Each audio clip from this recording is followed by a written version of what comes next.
This match is over. He's about to hit him with the big slam.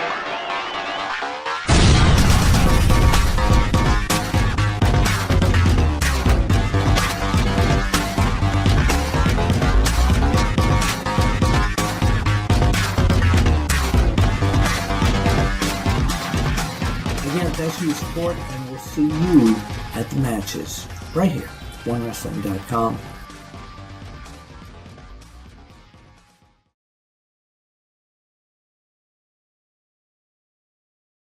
Ladies and gentlemen, this is a very special edition of Big Slam Nation, brought to you here by OneWrestling.com. Ladies and gentlemen, this is your TNA Bound for Glory 2016 review and news show, basically. Well, anyway, if you know who I am, well, I am the Mark of the Masters, the man on the planet, Big Ray, here to stay to talk some TNA Bound for Glory 2016 today, and I am joined by Mr. Old School himself. You can follow him on Twitter at YouGotTheShow. He is our TNA reporter here, again, at OneWrestling.com, and also he covers NXT for OneWrestling.com.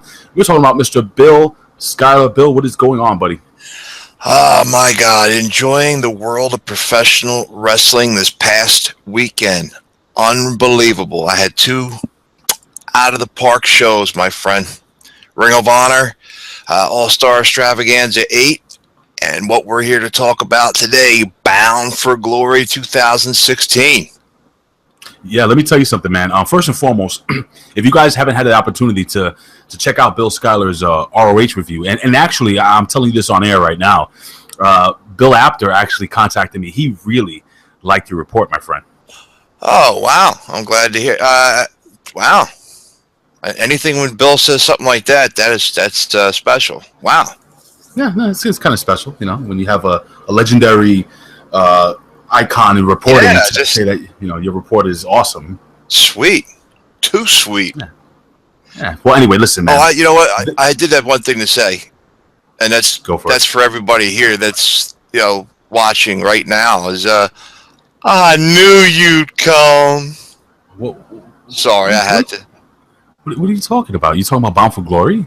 I'm talking about Bound for Glory. I had a premonition. I mean, didn't they say that Bound for Glory wasn't going to happen? I mean, you had people like Dave Meltzer who reported that it was absolutely positively not going to happen. And the one thing that didn't happen, let's jump into some news before we get into to our thoughts and opinions of this. I've been doing a little digging, and apparently there was supposed to be a meeting backstage with the TNA talent regarding the future of the company. And from what I understand, and I've reached out to several sources, this meeting never happened. And apparently WWE is now back in negotiations to buying the company. Your thoughts? Well, if that is true, that the WWE is indeed back in, I'm not thrilled about that possibility. I do not want to see them only purchase a library and leave a company out in the wind for however long the non-compete status is that they want to enforce on whoever buys the company. Now, legalities get in there with a lawyer, because if they loophole something like that, okay, say they sell it as Impact Wrestling, but then say Billy Corgan is the one who purchases the company. Somehow, if he was changing the name of the corporation to something different, and then going forward under a new company, but with the talent that they have now, and whatever talent he could do it, and they could continue on from this point forward, I could live with that. I'm under the impression and the belief that TNA will no longer exist anywhere in the name of the company. That at the minimum, it's going to be Impact Wrestling. You know, rumors, of course, out there, speculation that Corgan was going to change the complete name of the company. That's unverified by anyone other than just different people spouting their, I'm saying, opinions and, hopes or wishes on that, because none of this has been verified by anybody. Okay. So as far as that, I'm curious, did you hear, is the WWE, did they up their ante as far as what they were offering for the library? Because they were offering a paltry sum. No. So, paltry from what I understand, at this point in juncture, and again, this is all hearsay. But you know, I have reached out to people that actually work for the company and people that have still have connections to the company. And what I'm hearing is that WWE stands with their offer. They didn't go up, they didn't go down. For what I know, is it's a little bit of a lowball offer. I don't have any specific numbers. I'm actually trying to look up the numbers of the pay-per-view buys. But it's interesting that they had one of their. You know, I got to be honest with you. This WWE pay-per-view we just had, but the Monday Night Raw pay-per-view, what was that again, Bill Schuyler? The Clash of Champions? Right, the Clash of Champions. Let me tell you something. This show, I don't care whether you hate TNA or not, you had to be absolutely entertained. It was really, really, really solid show, really good show, and it blew Clash of Champions out of the box. I'm not going to say it's the best pay-per-view of the year. I think ROH is right up there with I was actually watching some of that while I was doing what I was doing today, and it's amazing stuff. But what I am actually hearing is that at this point in juncture, the WWE does have a number in mind, and they're kind of sticking with that. I don't know if they really appreciate the value of the company. But again, this is all hearsay. Your opinion? Yeah, I mean, I think so too. I mean, let's put it this way: Vince McMahon has more than enough money that he could actually. I mean, the WWE is a corporation. He alone, on his own, I think could buy TNA for the amount of money that they would be looking for as for a new owner. But he's not doing that. All he's looking for is to be able to fill the library up with film footage of AJ Styles, Austin Aries, even a Sting. Anybody and everybody that's in the company now or that has been recently that's in their Hall of Fame, that they can continue to add to the network. And while that's all fine and dandy as far as for fans who've never seen TNA, you know, they don't need WWE to put that out there for them to see. It's out there, and they can watch it anytime they want. I don't want to see this company come to an end. Yes, if it goes through a transformation, I can understand that, and as long as it's nothing, you know, overly dramatic, I don't have an issue with that. They're going to grow into something else with new owners, fine. But that's where I stand on that. I don't want to see them buy it, and I don't think they are. Not if they're not changing their figure, I don't think they're buying. I think it's just that they threw it out there and hoping that it would happen. Okay, and again, ladies and gentlemen, you can follow me on Twitter at Big Ray Show, and again, Bill Schuyler at You Got the Show, and again, us as a conglomerate, Big Slam Nation at One Wrestling on Twitter. You can hashtag BSN. Listen, man, let me tell you something. Whether WWE buys this company or not, I honestly, I know. Listen, I'm not being a fanboy right here. I'm just being honest. From everything that I'm hearing, and again, these people that I'm talking to are not Dave Meltzer. But these are people that you know. Dave Meltzer is great. I'm not putting him down. Dave Meltzer is a fantastic reporter. The guy has earned his stripes in this industry. But the fact of the matter is that he is not always 100% right. As we can see, TNA Bound for Glory did happen. You know, there were talks about, you know, the flights being canceled, so on and so forth. Now I'm hearing that a lot of that is false. A lot of that did not actually happen. Listen, there's just so much hearsay. Now, from what I understand, they're going to be doing TV tapings from, depending on when you're watching this video, because we're recording 10/3/2016. This week, they're going to be doing recordings, and those recordings are going to actually hold them off to the end of November, almost to the end of the year. So, you know, we're going to have some TNA. Impact Wrestling is going to exist. But I agree with you, Bill Schuyler. I will honestly agree with you in the fact that I believe Impact Wrestling as we know it, TNA as we know it, will not exist in the year 2017. I'm not saying that the company's going away. What I'm saying is that they are going to change their name, I believe. I think they're going to go a different, they're just going to go a different way. And listen, man, it is what it is. I do believe, remember I said this, guys, I do believe Billy Corrigan will in fact buy this company, and he will move forward with this company. I don't know who the other investor would you imagine if the other investor is Jeff Jarrett? Yeah, that would be something that would I would love to see. Don't be surprised. Hey, I never count Jeff Jarrett out. Never. Well, listen. Right now it's all speculation. Right now it's all hearsay. But you know what? It's fun to talk about because this is a company, Bill Schuyler, that they said 5 years ago was dead. They said 4 years ago was dead. 3 years ago, 2 years ago, they said last year was dead. Now this year they're saying it's dead, and it rises like a phoenix from the ashes of death. I mean, I don't know if that's poetic or not, buddy, but this company does not die, and I'm going to give credit.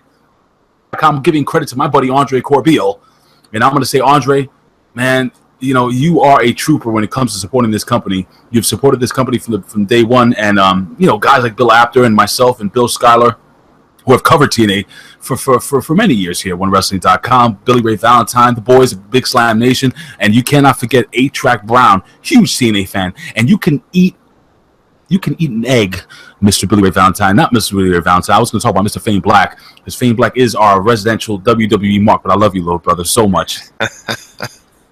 But anyway, that being said, man, I miss doing videos. And Professor, huge TNA fan. He's just a great all-around wrestling fan. I love this guy.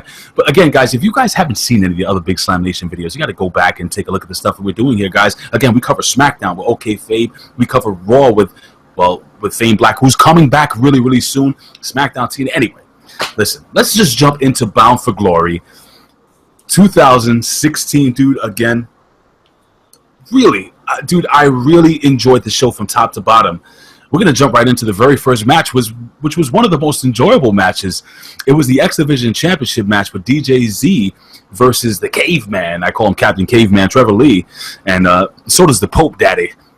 Yeah, Daddy, I heard that myself, Yeah, he always calls him Captain Caveman Daddy. And he did if you remember, he did that one jump. I don't mean to cut you off with that, but you said it. I fell on the floor laughing. He did that suicide dive through the ropes, and he's like, I think I heard him say Captain Caveman, Daddy. I thought for sure I heard it. Oh, you gotta love the Pope on.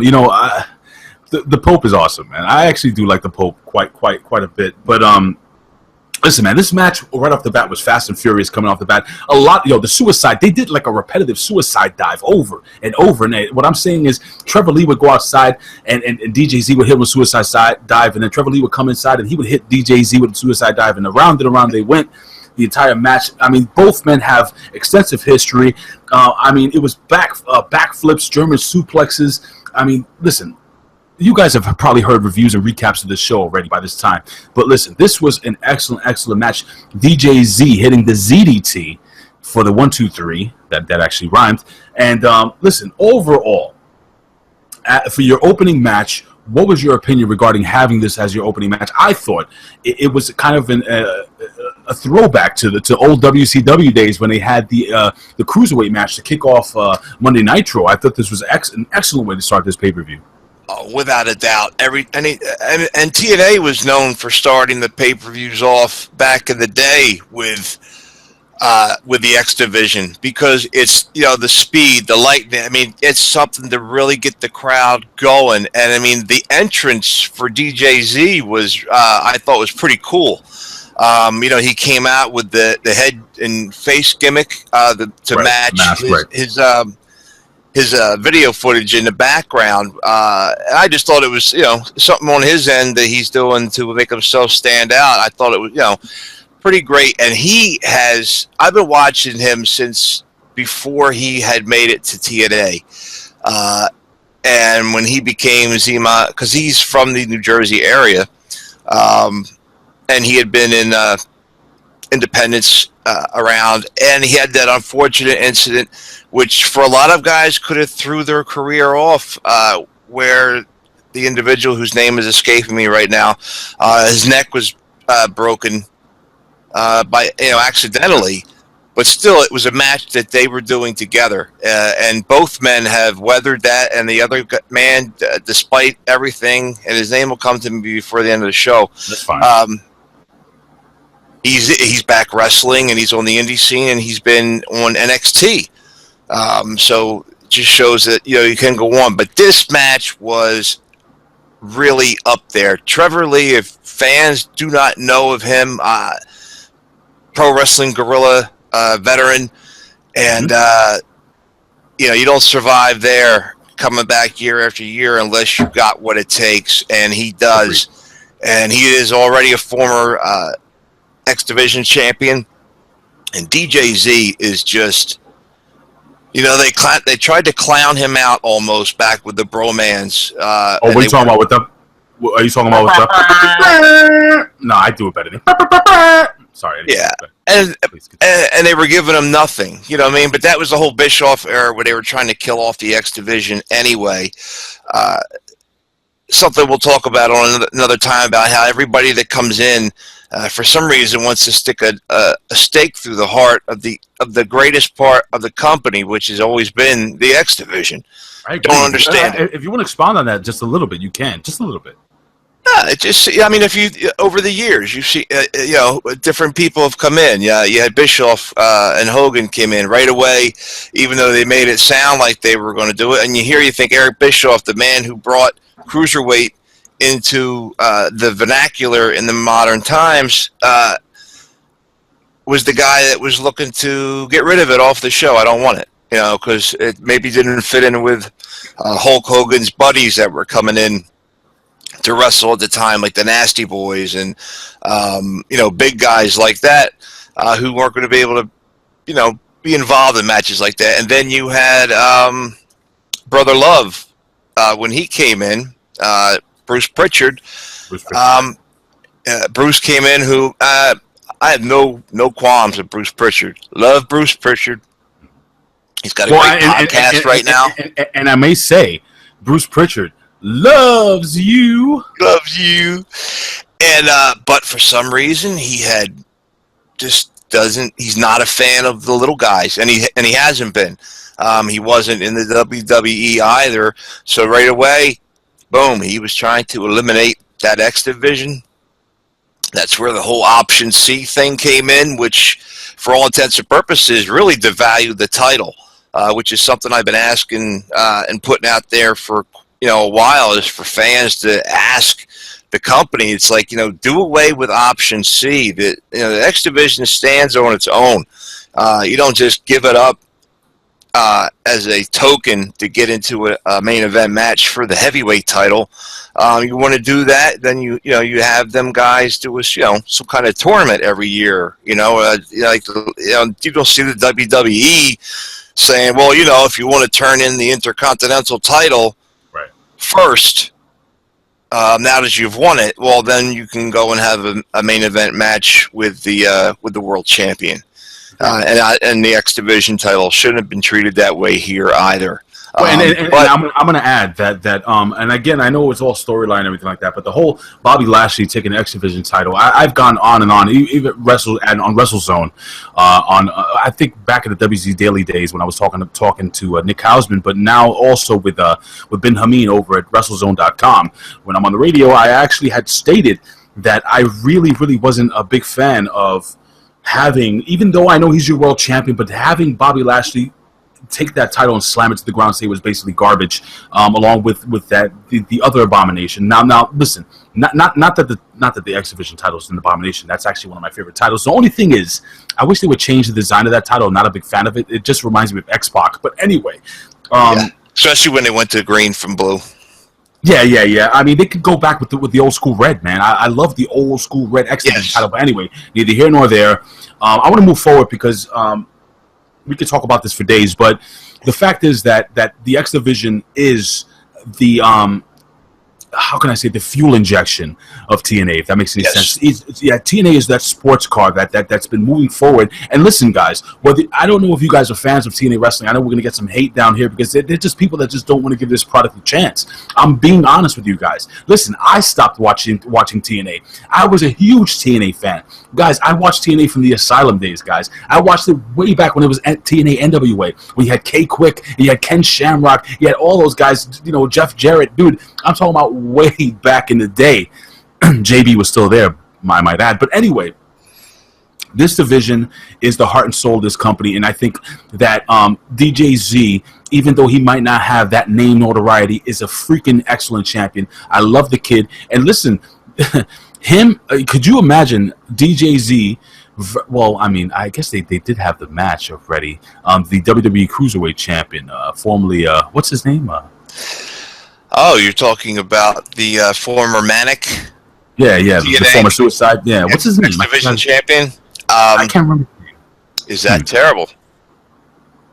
Anyway, it doesn't matter. But anyway, at this point in juncture, what I'm saying is that TNA needs to really stand by their more athletic talent, because this is what's going to help differentiate them from the WWE. I know the WWE has their cruiserweight division, but again, guys, I am just a big fan of this division, and I just hope they move forward with it. And again, it's about no limits. So it's not about weight class. It's just about people going balls to the wall. So anyway, I just want to move forward because this is a great discussion. We could save this for another day. But listen, man, we had the excuse me, Bound for Gold Gauntlet match, and we had several guys. All right, we had a Rockstar Spud, Braxton Dax. I'm sorry, Baron Dax, Robbie E, Jessie Godderz, Tyrus, Guerrero, Malahari Shira. You're gonna have to take this over. Mahabali Shira, Braxton Sutter, and Eli Drake, and Basile Baraka actually took the place of Braxton Sutter, formerly Pepper Parks. What do you think? What did you think of this match, buddy? Why? Yeah, take care of yourself. Get a libation there. I thought it was a great match, and it was something that got to introduce a large number of the guys on the roster, the younger stars who are trying to make their way forward. And even though you had Grado, which love or hate Grado, which that's pretty much a love or hate relationship with him. I'm always back and forth. I understand his gimmick and I get it. He came in being the bushwhacker. He did the bushwhacker Luke gimmick. Right. Yes, yeah, in and right out. You have a lot of great talent in there. Rockstar Spud, again, one of my absolute favorite performers, and if they can use him in the ring, fine. I think they really need to concentrate on him. Perhaps as the company can grow, I think he would be better in a tag team situation. Who are we talking about again? I'm sorry. I'm talking about Rockstar Spud. Because dude, why are they not teaming Spud up with Grado? I don't know. You see the gold in that. Those two would be fantastic. And then eventually you have them feud. I mean, it books itself. It's not a big, hard thing to do. I think they're wasting his talent with that. Or if not, Spud plays the great lackey. He could be Bobby Lashley's gopher. His guy bringing him his suits and polishing his belt and making sure his flight's on time and anything else that you can think of. But again, Jessie Godderz, the guy is phenomenal. He's become a star outside of the sport, probably better known for fans of Big Brother on CBS than he may be in professional wrestling, except for fans of TNA, which of course have known about him since he was with the bromance with Robbie E when they first started. But I was pleased with the match, and I was glad to see that our new favorite, perhaps, one Eli. I said Eli Drake, dummies, is going to make his way with a title shot. If I may, listen, I actually wasn't a huge fan of the whole Bushwhacker Luke gimmick, having Grado come in. Actually, the fans were very upset. I think they wanted to see Grado participate in this match. They were saying bulls. They were saying. But anyway, I thought it was a really good match, though. Overall, it was booked well. I didn't expect too much from this match, and what I got from this match was a lot of entertainment. Decent spots here and there. I like the way they booked Tyrus. Tyrus is the big monster. Listen. Mahabali Shira, weakest link in the company. This is my opinion. I don't like Mahabali Shira. Again, he probably punched me in the face and squashed me like a bug. But the fact of the matter, you know what? Maybe not, because I'm a tough guy and I'm a big dude. But anyway, I'm not a big fan. And when he's face to face with a giant monster like Tyrus, which he was, he just looks small. But Tyrus is a big man. I like the Mr. Fix-It gimmick. Again, you have Eli Drake, who the only thing I'm going to say about Eli Drake, and I love Eli Drake, guys. I love Eli Drake, but the whole dummies, that's cool. A little too much Stone Cold Steve Austin for my taste. I think the guy has enough charisma to actually carry on his own character. But all that being said, this was a phenomenal way of booking this guy, because Eli Drake at the end of the match was actually thrown over the top rope, and somehow the bottom of his feet get hooked on the bottom rope, so his feet didn't touch the ground. Tyrus actually thought he eliminated Jessie Godderz, and I don't know if Jessie Godderz, because apparently he looked like he injured his quad. I don't know if it was actually a shoot or if he was working it. I think it was a shoot.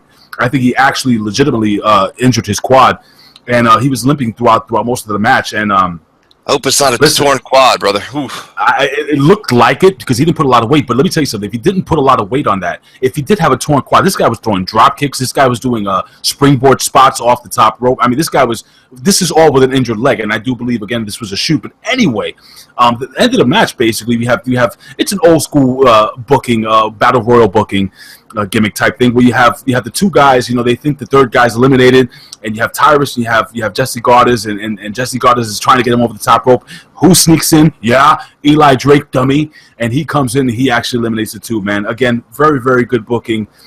Any closing thoughts of this match before we move on to Moose and Mike Bennett? No, great match, and I'll shout out to you.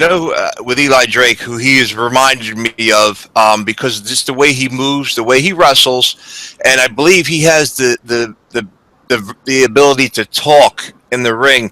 Is he reminds me of a young Roddy Piper, and I think really? I could see him. Yeah, he does. He's similar in build. If you recall, I'm talking Roddy before WWE. I'm talking back when he was the younger, skinnier kind of kid, which Eli, is not a big wrestler. He's not a big man. You don't realize that until he was standing next to Bobby Lashley and things like that. You're like, oh wow, okay, that guy is not as big as I thought he was. But again, I think they picked the right guy to push the rocket on, and I'm expecting big things. I think they'll tone down his extra, vernacular there. Will go away. Right. No, I hope they do, because it takes away. Listen, from his ability to talk on the mic. What am I saying?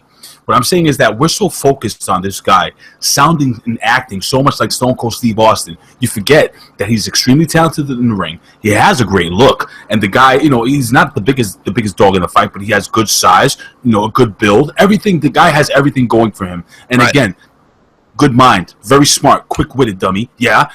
So I can go with the dummy. I can go with the dummy button thing. I can even go with the suit with the freaking sleeves cut off. I can do that.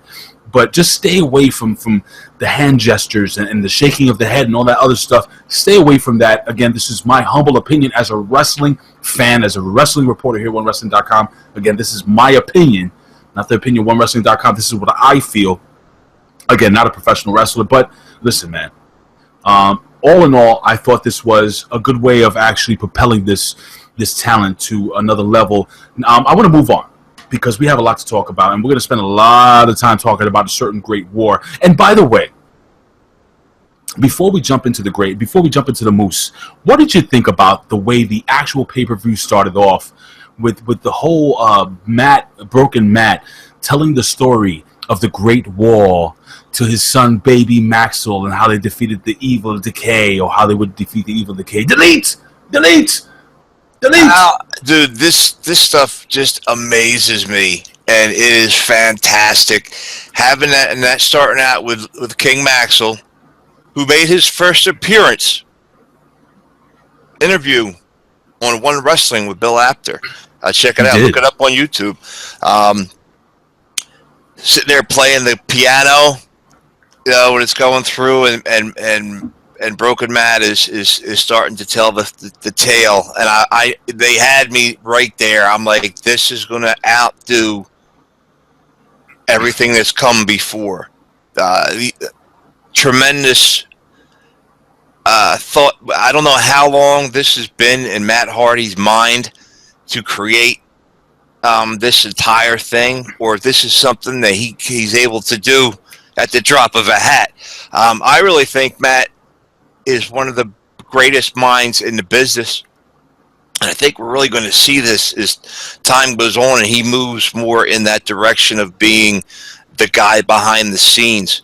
Because, I mean, when he was in Ring of Honor, the whole gimmick that he was doing there was just, gave him an entire new life. And it's what got him the job coming for TNA, bringing him back in after the last incident and debacles that had happened between Jeff and he, although they were separate incidents. Matt had been let go from the company, and they brought in his wife Robbie, which is something had been dying for them to do, just because she's very talented and she's easy on the eyes. And of course, we wound up with a blessing in King Maxwell, which has just continued to bring the entertainment into the great wrestling that's coming. And this is something, fans, I mean, I don't expect, and you can't possibly think that Jeff and Matt Hardy will be like this for the rest of the duration of their career. This obviously, to me, is it's a section of time that it'll be, and we'll see where the seven deities take us. But there's a lot to talk about in this. I'm going to tell you right off the bat. I thought the intro with the whole animated gimmick, and I thought it was just wonderful. I just love using his vernacular and his gimmick in my daily life. You know how many people I've deleted from work? Delete. Yeah. Anyway, listen. That was really awesome. I love that. But anyway, we're going to fast forward again. We have Moose versus the Miracle Mike Bennett. And this has been a heated rivalry again. If you guys don't know what the hell's been going on, we have Miracle Mike Bennett, formerly of ROH, and also Moose, formerly of ROH. They do have a history together. Mike Bennett brought Moose in as kind of his heavy hand or his enforcer. But, Moose quickly felt that Mike Bennett was just using him, which he was. Listen, man, this was a decent match. The only thing I would say is that this match actually showed me that Moose needs to be in the ring with, how can I say this? He needs to be in the ring for a longer period of time. I think he needs another solid year of being in the ring with a guy like Mike Bennett. Do you understand what I'm saying when it comes to that? Absolutely. Let me tell you something. If fans aren't familiar with New Japan Pro Wrestling, there is a video out there. You'll find it. Moose had wrestled the Rainmaker Okada. Oh yeah. Who is a large gentleman. I mean, he's tall. So him and Moose size, they lined up very well. Both of them possess a tremendous drop kick for two tall men, and Moose to me is more impressive just because he's new to wrestling, but he was able to carry himself and have a great match with one of the greatest wrestlers in the business right now, which is Okada. Oh yeah. For a rookie that was not even a year in the main picture of a company, was a big move. So I agree. Him working with talent like Mike Bennett is what he needs to be. You don't want to have him going up in the ring wrestling the Mahashiris of Mahabalishira, yeah, absolutely not. Yeah, I can't even remember his name because it's just not a big fan. Yeah, I'm not a big fan. I'm not. Right. Probably the only talent on the roster that I just, I don't look forward to seeing. But, that is what it is. He also was a younger talent. I mean, if they would let him grow, perhaps he might be able to, change some minds. Well, how much bigger can the guy be? I mean, the guy's huge. I'll talk talent-wise, growing his skill, his craft, if you will. Sorry about that. But regardless, yes, Moose and Mike Bennett, I hope they do let them have a worked out feud over some months and don't just end this now. Okay. All right. Listen. let me just break down what happened in the match just in case you didn't get a chance to listen. I mean, listen. You had Miracle Mike Bennett who planted Moose. We're fast forwarding all the way towards the end of the pay-per-view. I mean, towards the end of the match. Excuse me. And he hit him with an amazing tornado DDT, and he followed that up with a pile driver. Now, before I even go into that, I'm gonna finish the end of the match. Listen. Long story short, Moose hits his finisher for the 1, 2, 3. Boom, done. Now. What did you think of Moose's entrance with the high school football team? Were you a fan of that? I really thought it was a little off. I thought it was I know where they were going with it, and I know what they wanted to pull it off with. To me, not Mike Bennett, Moose, although he was an NFL player and a great NFL player. Didn't play on my team, so I don't know a lot of how he was on the field. All right, so I wasn't following Moose. I don't think he was that huge of an NFL player that you have to continue to push down your throat that he played football. Can I tell you something real quick? I'm going to say this, if you don't mind. Go ahead. I understand he was an NFL player. And I liked what Miracle Mike Bennett said last week. This is not the NFL. This is professional wrestling. I think they need to start moving away from that whole NFL thing, the whole football thing. I got it. The guy played in the NFL. Who didn't? Hacksaw Jim Duggan, the Road Warrior. I mean, Ron Simmons played college football. All right, we get it. We get it. Everybody, but they don't beat all right, everybody played football. Yeah, they don't beat it over your head. They don't beat you over the head. All right, we get it. The Moose played football. Fantastic. He's a freaking professional wrestler now. Go with that. And he's a good wrestler that doesn't have to use a football gimmick to get by. You know what I'm talking about with the guys who are going to go down, and come up and doing on the offensive line. Yeah. He doesn't have to do all that because he knows how to wrestle. He's already transformed himself, moved from the NFL to professional wrestling, and picked it up really quickly. And he's going to be a great big man. He really is. There's no doubt, barring an injury, that he does not become one of the best big men of his era. He's got all the tools. Let's see if he can carry it out. He seems charismatic on the camera. He seems to, he's not the greatest talker as of yet, but he's new.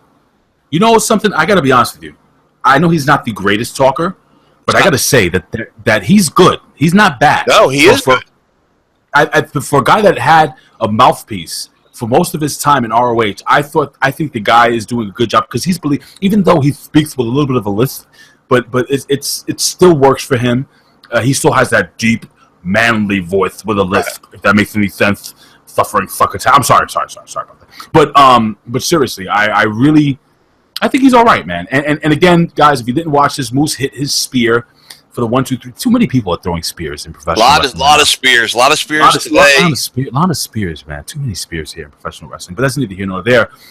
Listen, this was a decent, solid match. If it was out of 5, I would give it a 2.5. Wasn't super great. Wasn't bad. I think the Miracle Mike Bennett carried this match, and Miracle Mike Bennett is just literally one of my very, very favorite people on this roster, my brother. Yeah, I was a big fan of Bennett in Ring of Honor, and a lot of people weren't. And I had been surprised that the WWE had not picked him up for NXT the entire time he was in Ring of Honor, because he had went through contracts prior to this last time where it was out there. I know there was some issues years ago with Maria and the head office. I don't know exactly what that was. I don't even know if those people are still there. This wasn't something where it was, Vince McMahon. This had something to do with other personnel that were running things at the time. She was there. And but I mean, that could be the reason why they didn't go. There were other reasons behind the scenes why WWE didn't sign Moose. And you and I both know this. Oh, yeah. I wasn't speaking. I was talking about Mike Bennett. But, Moose, yeah, we know.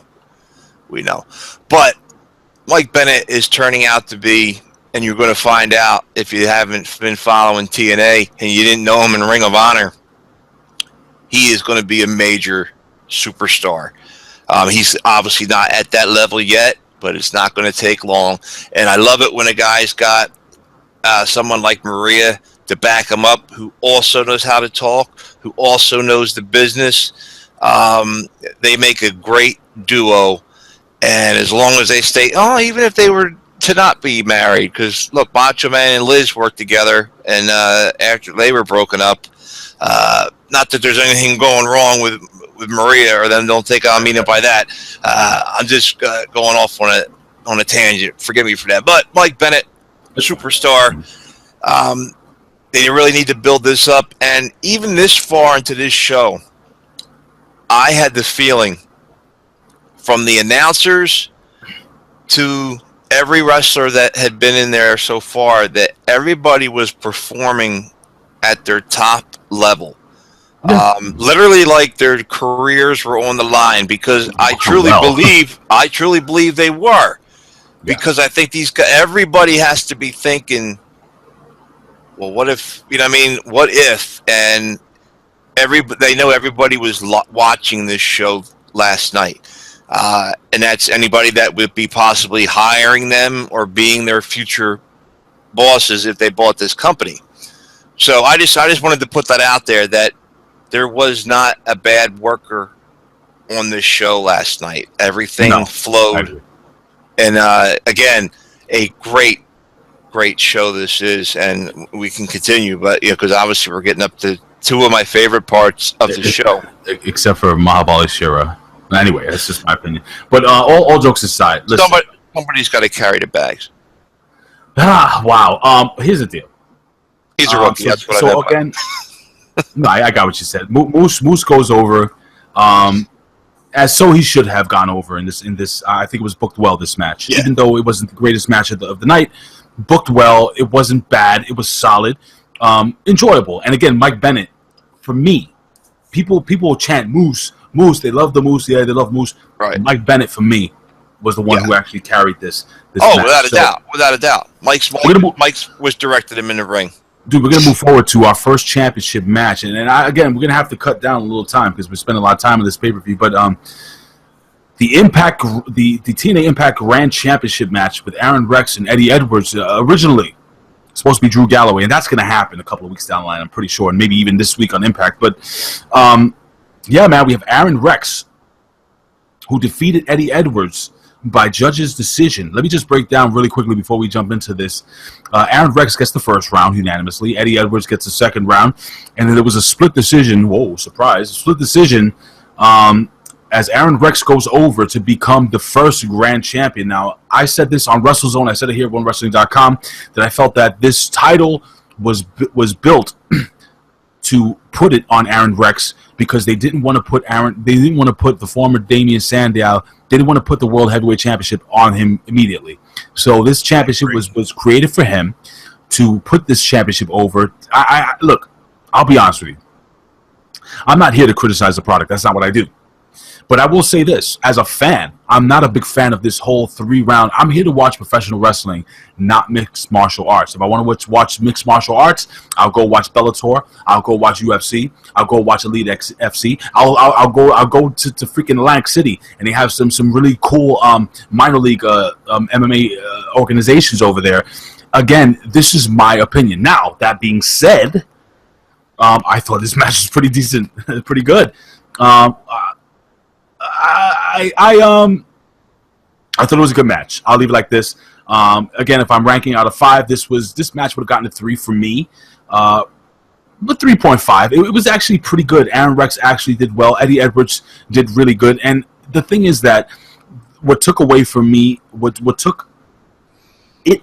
in this match was the fact that I knew in my heart that Eddie Edwards wasn't going to win this title. See, if Drew Galloway was in this match, then I would have had a little question as to whether he would take the championship or not. And for what I heard, maybe he was originally booked to take that championship between you and me. But yeah, neither here nor there. And again, Drew Galloway does have a neck injury, and he'll be back for the tapings. But yeah, man, I thought it was a decent match. I just want you to quickly run through your thoughts of this match, and we're going to move over to the Gail Kim ceremony. Yeah, again, the concept, I know where they were going with it. I know what they're trying to do and what kind of fans they're trying to pull in. They're doing it so far really well. I really didn't think it was going to work. And it's looking great on television. Again, and especially for this, like, tonight's show, I really think the judges, that is, they should have been former wrestlers or other sports legends, not just anybody that's a judge. I'd like to know who these judges are. I mean, how impressive would it be to have, you mentioned earlier, just say like you had a Jim Duggan as one of the coach or one of the judges, and then you had brought in maybe a former boxer. You could have brought King Mo, could have came in and done it. King Mo's been back and forth with TNA for years. That type of thing like that. But good match. I knew Eddie wasn't going to win either. Now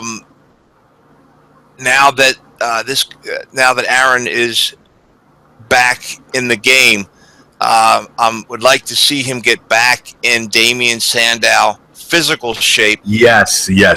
I think he really, with them having him out of, he was wearing a shirt and regular clothes for a year doing the stuntman gimmick. So he really wasn't, I don't think he was a happy person. I don't think he looked forward to coming to work to do that kind of work when that's not what he was. He's a wrestler, and they turned him into a gimmick, and that's not his thing. Now I think he'll be more motivated, and I expect to see him transform not only in the ring, but physically, because he really needs to physically have that look. And I don't think it would take him but a month or two, and he'd be back looking, boom, like he needs to be. And I want to see where they go with this title. I think this title will live on. I don't think these matches will. Okay, go ahead. You think they'll do away? I think I could see them doing away with the rounds and it just being their new secondary title. Okay, check it out. I thought when they started this, all right, if they were going to go an MMA route, I thought every match would be in the steel cage. Right. And it should be. That's what I thought. I'm not talking about like a hardcore title type thing, but every match would be in a steel cage. That would be something different. I think that would be cool. There's so many different ways you could have gone with this. Listen, me and Ben Hameen, again, you can follow my partner for TNA Impact Rebellion over WrestleZone at Ben_Hameen. Ben Hameen has stated 1,000 times that, this you could do so much with the judges. You could bring in a guy like the Iron Sheik. You could bring in a guy like Bob Backlund's working with WWE. Bring in like old school talent, Harley Race, Ricky the Dragon Steamboat, who has history with TNA wrestling. Bring in Ken Shamrock. Oh my God, bring in Ken Shamrock as a judge. Screw it, bring in Bill Apter as a judge. Bring in Eric. Oh no, don't bring in Eric Bischoff again. Bring in Steve Blackman. Anybody. Do not bring Eric Bischoff anywhere near TNA. But anyway. I think there's a restraining order. Even though I love Eric Bischoff, he's pretty awesome. But he's a good friend of WrestleZone. But in all seriousness, my friend, they could do so much more. I hate this. Judge 1, Judge 2, Judge 3. Is it a woman? Is it a man? Is it a hermaphrodite? I don't know. Who are these judges? Who are these people who have the grand championship in the palm of their damn hand? I don't get it. Who are these people? Who are these people? Yeah, bring Jerry Seinfeld on. Anybody. Why do people button the top shirt, button in this shirt? Anyway, listen, it's neither here nor there. I'm not a big fan of the Grand Championship, but I understand why they brought it in. And again, we're reviewing this, so good, solid match. Yes. Well, let's move on. All right, now let's jump into a segment that I really enjoyed. This young lady has been a staple of the women's division anywhere. she is possibly top 5, maybe even top 3. Don't hate me, but she may be top 5, top 3 women wrestlers of all time. Yeah, I'm talking about Gail Kim, man. Gail Kim, and I loved the way they people. You can say what you want about the TNA Hall of Fame. It's not about the Hall of Fame itself. It's about recognizing someone who has just exemplified excellence in their craft, which is professional wrestling. And this young lady is one of the best, if not the best, women's wrestlers of all time. I mean, we had people like Taryn Terrell, we had people like Awesome Kong, we had Christy Hemme, we had a bunch of people come back, and it was just a great emotional moment. We had her husband, Chef Irvine, who's a big boy himself. Oh yeah, ringside. She wanted to thank everybody. She had written it. I mean, it was just a beautiful moment, dude. And the one thing I took away from this is between you and me, everybody booed Dixie. I don't know if you actually heard that. Everybody was booing. I thought I even heard the Pope and Jeremy Borash. Pope Daddy said boo. He was like, "Boo, Daddy, boo." But go ahead. What was your thought? What was your thought about this? In my opinion, I think out of all the Hall of Fame ceremonies they've had, that this was the classiest, most serious one they've ever done. Hands down. They're just, this ceremony was treated with the most respect than any of the others that occurred. And I'll be honest with you, I really think the fact that is because this woman is still staying with the company. It was everybody else that went in the Hall of Fame, come bound for glory, their contract was done when the show was over, for all intents and purposes. Oh, yeah. And they were leaving. And I really think they didn't, they pretty much, I felt it was like, yeah, great, here's some clips, here's your watch. Watch. See you next time. You know what I mean? And that was the end of it. A Kurt Angle, although his was nice, it was nowhere near this. And I think Kurt deserved to have a great big ceremony. I mean, I'm not going to get into whose was better and who deserved more. But Gail Kim, I was very impressed to see the women that they brought back in, especially when I saw Kong. That surprised me. Hey, didn't she? She looked pretty good, didn't she? She looks great. She really does. Yeah. But yeah, I was really happy with this, and Gail Kim. Let's just say this confirmed for me what I felt was definitely going to happen later on in the evening. Before we get done with this, I just wanted to say, and a quick thought of what you did. What did you think of Drew Galloway's promo backstage right before the match, when he found out that he wasn't going to be in it? I thought it went over really well. I'm a big Drew Galloway mark. Loved it. I loved how he threw in the Intercontinental title in there too. I'm going to say something about this, and I don't know if anybody caught this. Did anybody else catch the fact that he stated that Billy Corgan was going to buy the company? Yes. Oh yeah. I think that was there on purpose. I mean, that had to be, right? Was it? They wouldn't have. Was it really? Do you think they would have beeped that if it wasn't supposed to be? They had done something to alter it. I don't know. But Billy Corgan. I'm not really sure. But I thought he was the only. I'm the only reason Billy Corgan is buying this company. I thought it was a really well done promo. I thought Drew Galloway, I haven't been that interested in his run in TNA. I know he was a big part of the change in direction in TNA, and I appreciate it. But Drew Galloway just showed me this pay-per-view that he can get on the mic and he can sell his ass off. And I thought he did. I thought he did an excellent job. But neither here nor there. We are talking about the incomparable Gail Kim, and I agree with you 1,000%. I thought that this induction ceremony was just so on point. Really well done. I think, like you said, the only other person who I think should have had a better induction was or just as good as Kurt Angle. But those two people, man, people forget. Gail Kim started her career in the WWE. And she went over to this company, and she helped revolutionize that women's division, that knockouts division over in TNA. So I give you, if I had a hat, and I have a plastic bag over here, so I'm going to leave it the hat, okay? And I'm going to take my hat off to you, Gail Kim. And that's all I had. I didn't have anything. I have another hat over here. I have a dumbbell over here. Hold on. What do I have over here? I have a box of gloves. No? All right. Done. Gail always have a hat, sir. My hat's off to you. I don't have a freaking hat. I have a book. I have this book. Is Wrestling Fixed? I didn't know it was broken. I didn't know it was broken.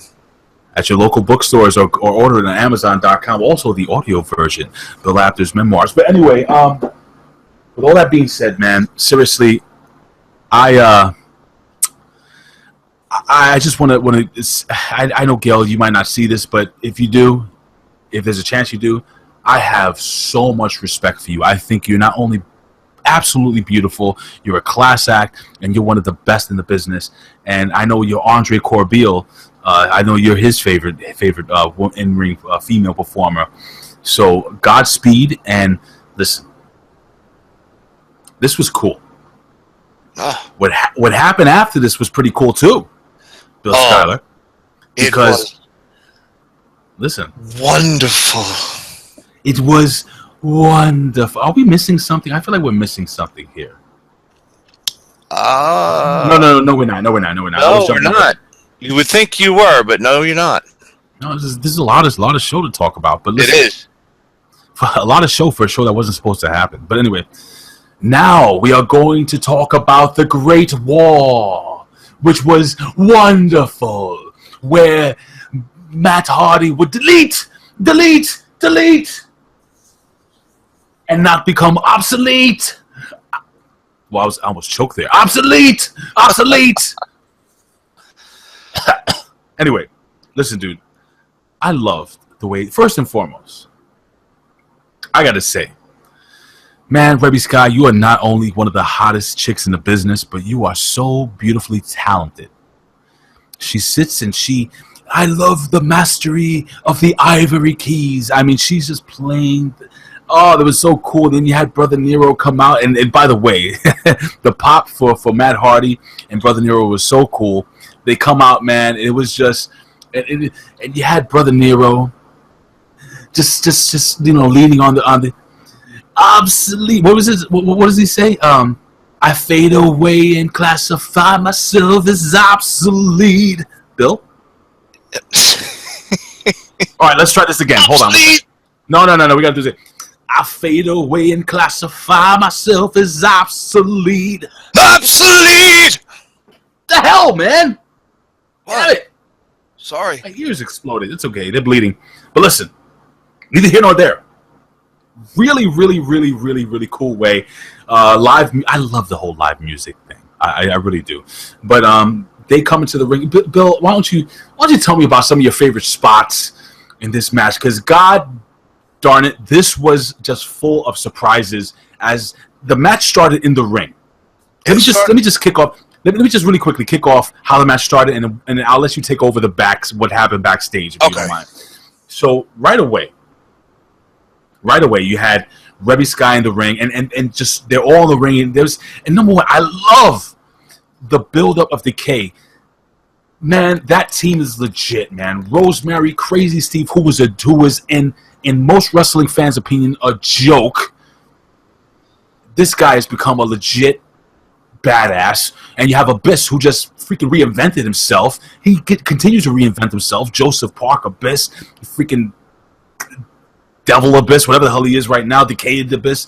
Dude, really, really awesome. Love their theme song. When their theme song hit, I got chills. I'm serious, dude. I got chills when I heard that, because I said, oh, the world champions are coming down to the ring. It was legit. I love the fact that that TNA, there's just something about that world tag team title division, man, that even though there's not a lot of tag teams right now, but that world tag team title seemed to be the center of the world, if that made any sense, at that point in juncture. And they came down to the ring, and the match kicked off where you had Rosemary with the green mist, or I think it was red mist this time, and she's right in the face of Rebby Sky, and then Pendulum broke out, and they worked their way to the backstage. What happened backstage?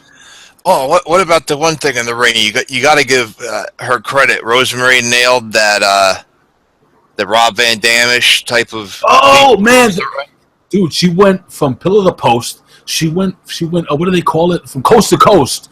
Coast to coast. When they had the garbage can, I forgot. I think it was Crazy Steve holding the garbage can in the face of Matt Hardy. Was it? Yes. Okay, Matt Hardy, and she jumped off the turnbuckle all the way across the ring, and hit the Mexican drop kick right. I mean, it's just. She's tremendous. Man, she really is. She's so good. But why don't you tell the fans what happened backstage once they got back? Because a lot happened, and don't forget. Please do not forget that the waters from the Lake of Reincarnation just happened to be back there in a bucket. Yeah, which is fantastic. A lot happened back here. I'm not even. I'm sure I'm going to forget things. If I do, I'll feel free to add in.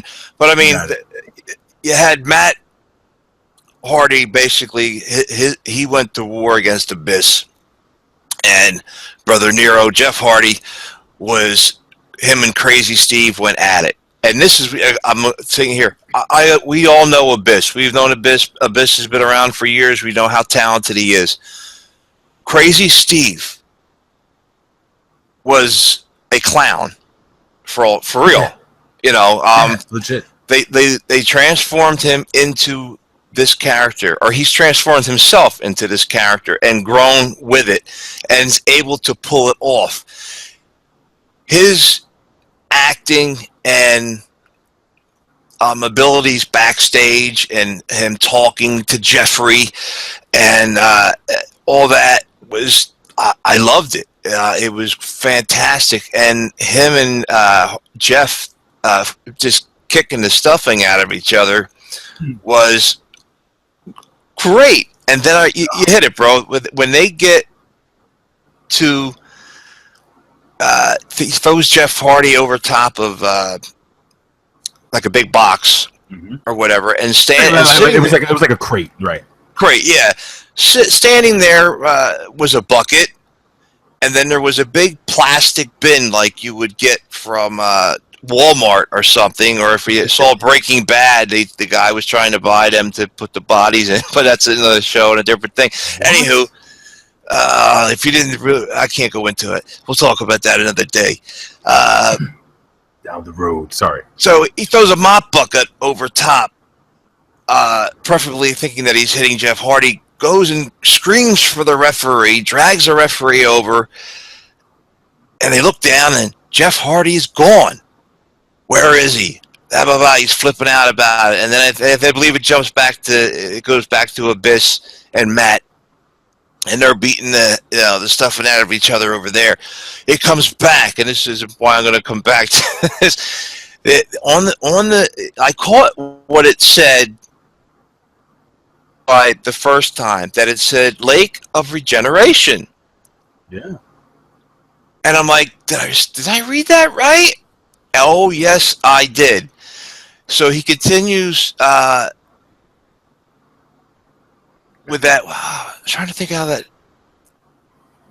What are you trying to figure out? I'm forgetting. Where did it was the water of reincarnation, which was basically from the Hardy compound, right? Which is the water that, if you remember, he was baptized in, and when he came out, he was like all these different entities, all these different past selves of Brother Nero or Jeff Hardy.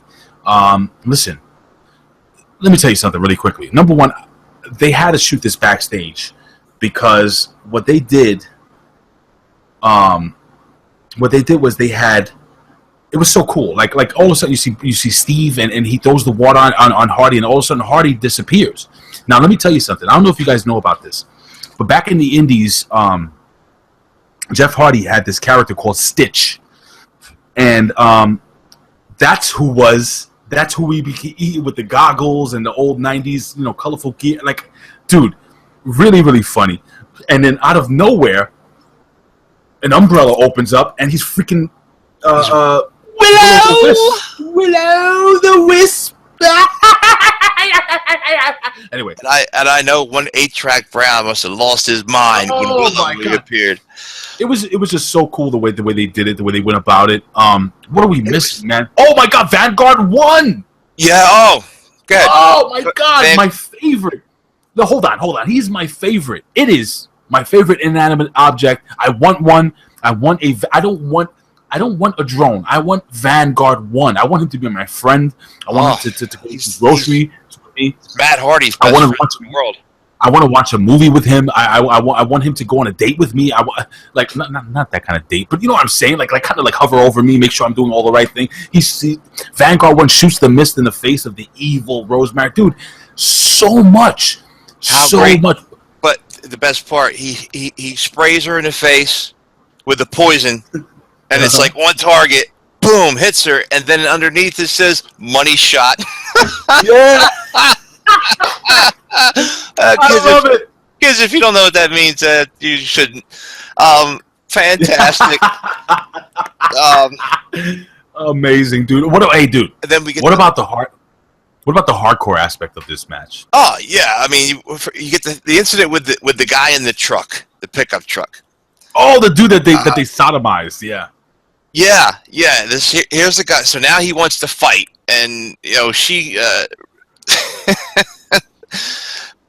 Rosemary kicks him low, leaves him, and they're all of a sudden Abyss and Matt are fighting in the back of this pickup truck that's flying down the road, and Vanguard 1 is chasing it. You know what I mean? Filming the whole time. I mean, it was great. This is bananas. And they had fought back and forth, and they had to get to the part. I guess Abyss is trying to get him, and it opens up, and Matt Hardy's standing there with two balls of fire in his hands because he had just been given Janice. And he's like, I have Rosemary gives him Janice, and he's ready, and Matt nails this one fireball into Janice, and he's like, Janice, you're so hot. Oh, I love it. Dude, I loved it, dude. It was so well done. Is Janice dead? Are we never going to see Janice again? But listen, Janice was left burning in the thing. Dude, we had staple guns being used. First time ever in TNA. Oh, dude, we had a barbed wire table sandwich. Yes. Like I said, every time someone asks me to describe, well, tell me about these delete features, and I'm like, I really can't give them justice, bro. You can't. You have to watch this to see the facial expressions, the way just the overacting, the things that are great. I mean, the thing with Jeff Hardy, the first time in the Lake of Regeneration when he popped up, when they brought him in for the baptism, and it was Willow, and then they put him back. And they brought him up, and he was drugged out, Jeff Hardy, with a cigarette like that. Yes. Hold on. Not that one. I don't know if that was a cigarette, dude. I think it was a funny cigarette. It probably was, and they quick put him back down. So when they brought this Stitch guy up, who I've only heard about, the thing, but I remember them talking about the goggles. And so he puts them. He's like, "Look, I even got these stupid goggles. I put them on. I can't see." He curses. He does. SH. It was a couple of curses on this pay-per-view. Yeah. Well, he hit the all of a sudden. I can't see S hit because this is rated G, kids. Dude, I just fell out. I was like, fantastic, and Again, when the umbrella showed and Willow popped up, I was like, "Oh my lord!" Let me ask you a question. Did you? I wasn't a huge fan of Willow, but I kind of popped a little bit. I was like, "Oh, Willow!"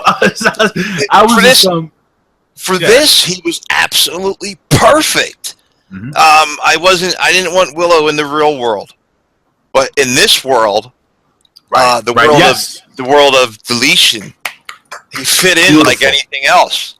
Beautifully said, Bill. Yeah, I mean, this is a whole other planet. Well, listen, for all intents and purposes. Listen, we could talk about this match for hours, but listen, man, this was just, my God, it was just such a good freaking match, man. Again, Vanguard won. We had, I miss Senor Benjamin. I wish Senor Benjamin. Yeah, I really thought he was going to show up somewhere, and he didn't. I mean, he could have hit somebody with a shovel, with a delete shovel, don't you think? Right, but who would have expected the guy in the pickup truck to show back up, though? I mean, here he was left in the road with his pants around his ankles, unconscious, and they took his truck.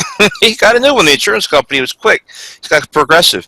What about the spot where they have Crazy Steve's neck in that chair, slamming it, and then they finally hit the twist? I mean, listen.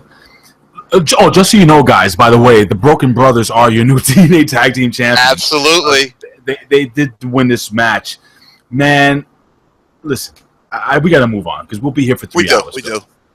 But this was, let me tell you something. Every single week, and I had to dust this thing off. Let me just tell you right now, because I am just legitimately, my God, I have become a fan of this product again. And I've been watching TNA every single week, and I enjoy every single week. And Bound for Glory was so much fun.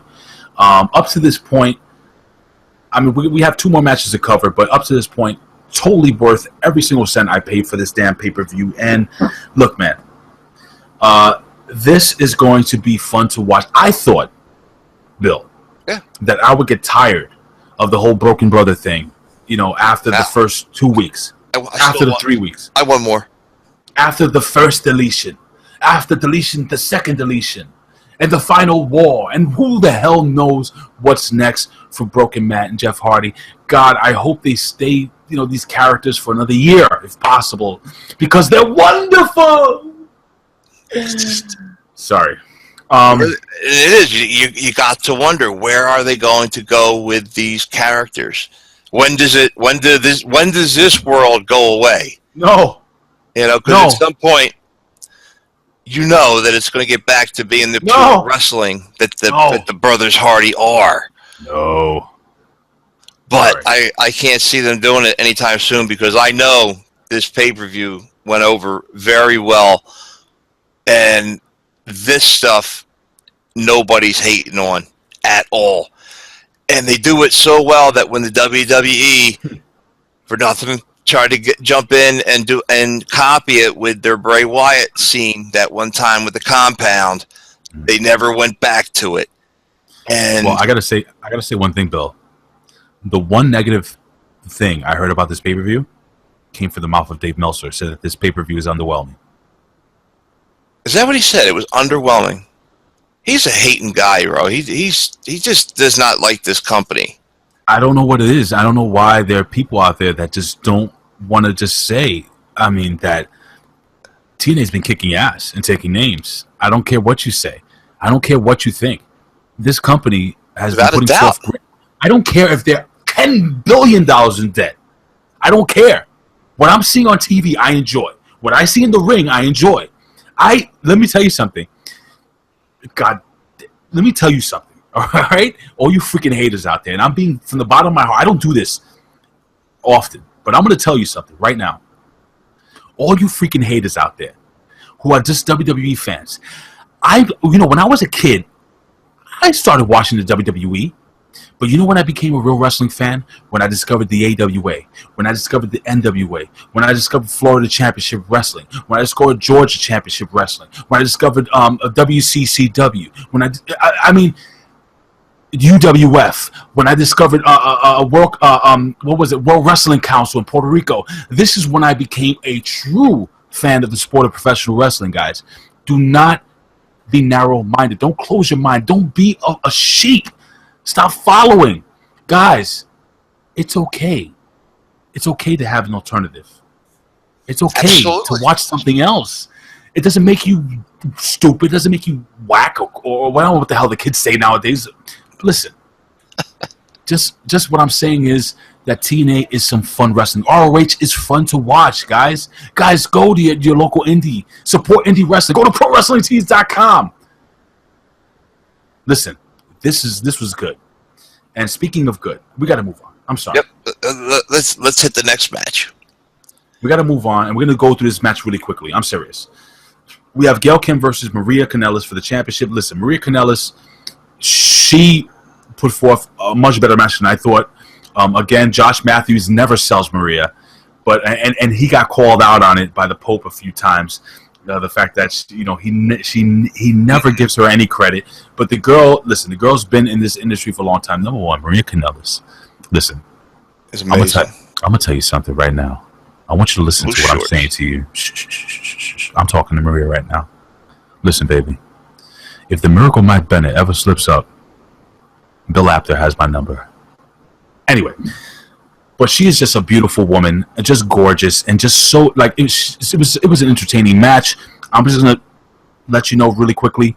Gail Kim is your new Knockouts champion, hitting the Eat Defeat at the end of the match for the championship. And 6 times, brother, 6 times. It was so cool. No, it wasn't 5. Didn't she tie 5, or she's 6 now? No, this is now the 6th time. Okay, she's tied 6, so she has she's tied for the most Knockouts championship or women's championship in TNA history.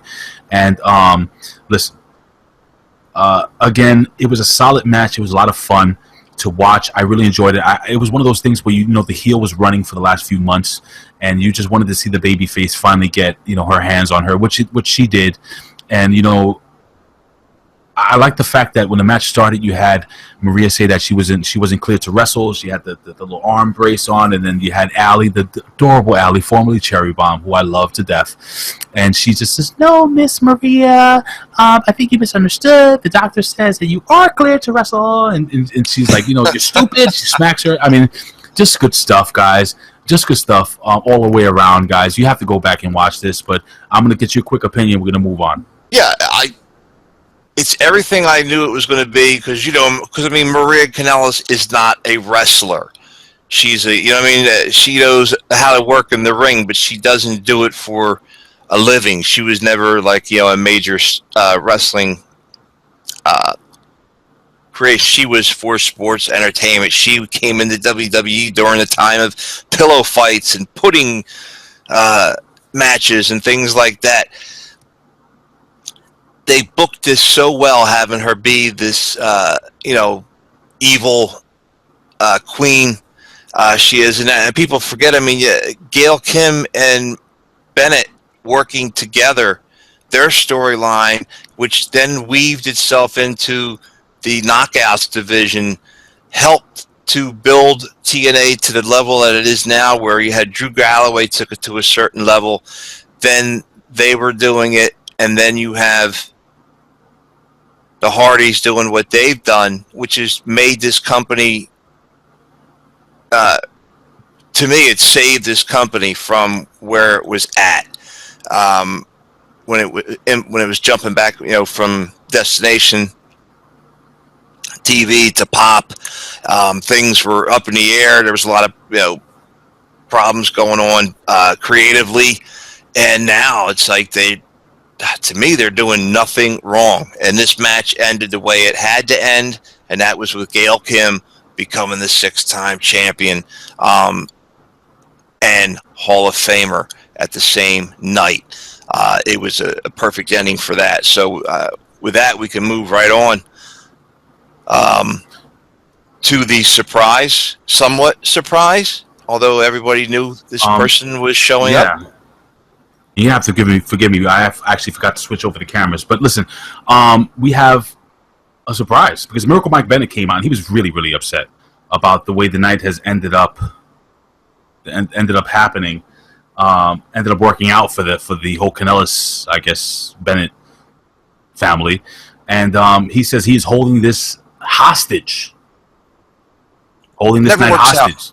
Never works out. Never works out. And yeah, man, yeah. Cody Rhodes with his wife Brandi coming to the ring. Brandi getting in the face of Maria, and Brandi hitting the knee to Maria's face. And then Cody Rhodes and Miracle Mike Bennett going to blows, and then finally Cody Rhodes hitting the disaster kick on the Miracle Mike Bennett dude. What'd you think of this little spot? I'm gonna move on.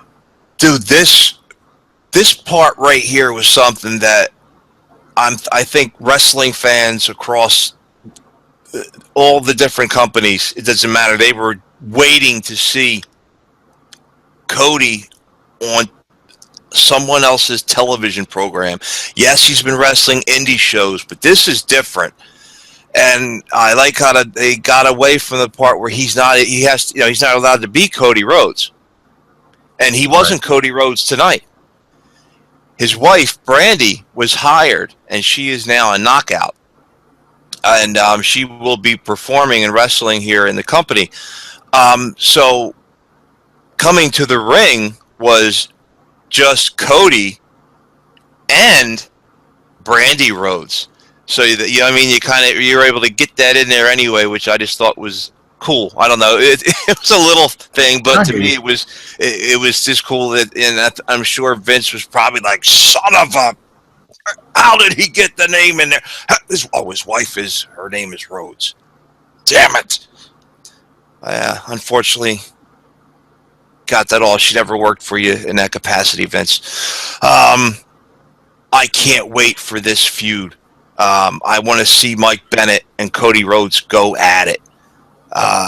Because I think if they let these two guys go at it and let Mike Bennett and him do what it is they do best, I think the world has not seen Cody Rhodes at his best yet. Because I believe he's been held back for years. And I think I agree. I agree, and I think that this is going to be, again, guys, we're gonna see some Impact Wrestling over the next couple of weeks into the end of November. So I really do hope that this does work out, and we have Cody Rhodes, who I believe will be this TNA World Heavyweight Champion eventually, and he absolutely held back, but that's a story for another day. Yeah, absolutely. We're gonna have to close. Yeah, buddy. The main event that's coming up. Our World Championship. I'm just going to say, just to get it out there, that I think this whole Lashley EC3 feud has been another thing that has just been booked fantastic. I've loved it. The contract signings, how they built everything up for the last fight, and then for this. Everything just feels so important when you hear Bobby Lashley and EC3 when they're involved talking about this TNA championship. You feel and believe that this is the belt of belts. What do you think? I mean, I'm excited every time that's involved. I think Bobby Lashley, most important wrestler in the company right now. I think he carries the company very well on his shoulders, and also is able to mix in that Bellator aspect of it, which legitimizes him and the company. Well, I'm going to agree with you, and I felt that this match made the championship feel important. And long story short, and we're going to have to run this down because we're running short on time, but EC3 versus Bobby Lashley. Let me just give you the finish of the match. We had EC3, who was at this point in control of the match, where he had Bobby Lashley on the top rope. He was trying to hit a 1%er off the top rope, which is a front face DDT. Yes. We have Bobby Lashley able to fight him off, pushing him off, and then hitting a spear, a roll through spear off the top rope, which was just phenomenal, dude. I just thought it was the way he hit it was just huge, or just like the idiot running for president, huge. It was just huge. But listen, man, excellent. Really, really well done. I was surprised. I thought they would put the belt on EC3. They didn't, and I'm not mad. Bobby Lashley retains the TNA World Heavyweight Champion. They're going to move forward with him, and I do feel that he will be facing the Moose soon, even though I think Moose he's not ready for that yet. I would rather see a guy like Cody Rhodes take that title. But all in all, man, this match was hard-hitting. It was believable. Ethan Carter made himself look like a contender, look like a champion, and it's neither here nor there, man. Just such a damn good match going back and forth. I mean, man, there were a bunch of times where I thought EC3 would actually come out of this match as the World Heavyweight Champion, but he did not. And all in all, If I'm going to rank this pay-per-view out of 10, I'm going to give this pay-per-view about an 8, 8.5 maybe. I'll say an 8. I thought this was a very, very solid pay-per-view, the biggest pay-per-view of the year for TNA, and hopefully, God willing, there will be more to come down the line. Bill, give me your closing thoughts. Make them brief before we close down.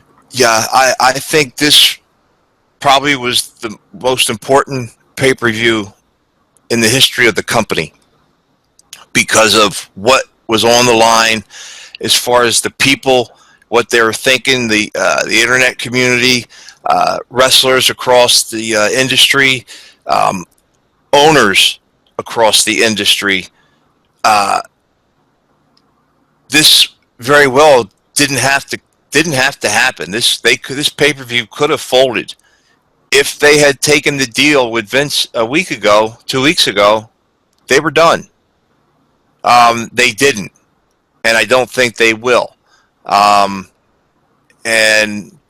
again, to me, by having this great showing with this pay-per-view and it being a hit by people who normally trash the hell out of the company,